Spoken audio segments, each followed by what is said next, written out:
Ah, qu'est-ce qu'on entend? Qu'est-ce qu'on entend encore? Louis. C'est pas moi qui l'invente. Tout d'un coup, j'entends bloc, bloc, bloc, et c'était pas normal. Et on avait une cuve en train de déborder.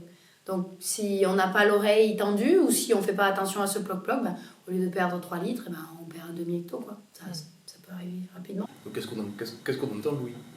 Louis. Non, j'ai donné C'était la blague du jour. Une année, j'avais employé un tractoriste. Et quand il me traitait les vignes, je l'ai arrêté et je lui ai dit « Je ne sais pas s'il faut que tu sois en première rapide ou en seconde lente, mais à l'oreille, je sais que tu ne me traites pas bien les vignes et que je vais avoir des maladies. Voilà. » La véritable émotion est silencieuse et en même temps la dégustation se fait par le dialogue et par les mots.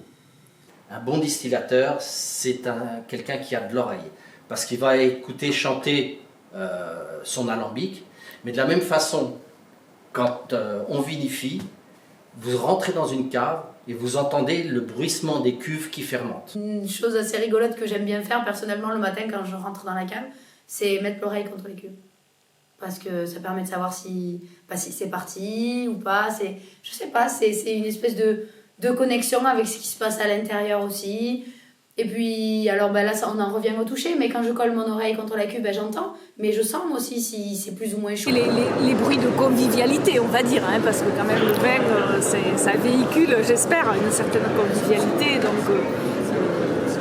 là, c'est plutôt des bruits de réaction humaine, on va dire, je sais pas, de rire, d'appréciation. Peut-être la différence lorsqu'on fait tourner le vin dans le verre, peut-être la différence qu'il y a entre les vins doux, par exemple, et les vins secs. Ou avec les vins secs, c'est un bruit qui est beaucoup plus sec. Alors que les vins doux, vu qu'il y a du sucre qui sont un peu plus onctueux et un peu plus gras, c'est pas du tout le même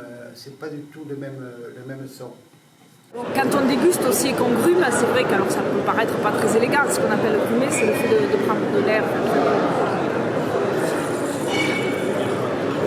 Voilà, ça fait aussi un petit bruit. Alors c'est vrai que pour les non-initiés ou en dehors d'un contexte professionnel, déguster comme ça peut faire un peu bizarre pour les gens qui ne sont pas habitués. Mais c'est vrai que nous maintenant, enfin, j'ai tendance à le faire un peu machinalement, même hors contexte. Et après je me dis, les gens ils doivent se dire qu'est-ce qu'elle fait.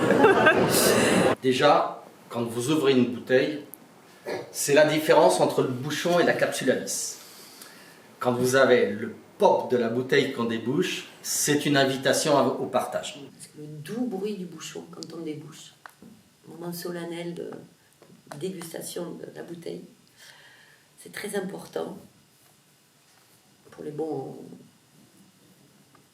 Ça crée des bons moments. C'est... Voilà, c'est le vin qui coule.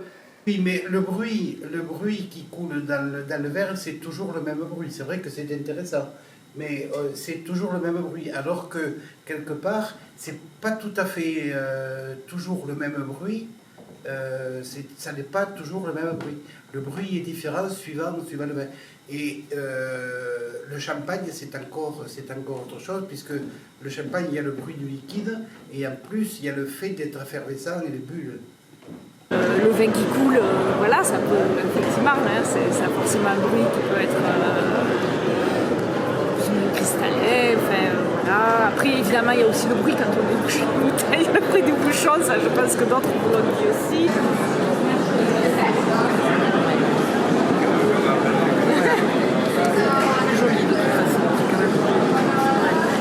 Quand on est dehors, donc c'est vrai qu'il y a les bruits de la nature, il y a effectivement le vent, on est dans un endroit très très venté. Moi j'aime entendre le bruit du vent dans les souches, les insectes, les cigales qui sont dans les vignes, qui sont autour des vignes. Voilà. Tout ça, c'est un moment de plaisir à partager avec la nature. Quand on travaille manuellement, oui. Voilà. Aussi, on a beaucoup aussi d'oiseaux, donc quand on travaille dans les vignes, on peut avoir aussi le bruit des oiseaux. Mais dans le vin, Je veux pas de musique dans la cave, donc pour moi, il n'y a pas de rythme. Le bruit, oui, le bruit, c'est, ça fait partie des outils qu'on a pour être en communication avec notre métier, avec l'endroit dans lequel on travaille.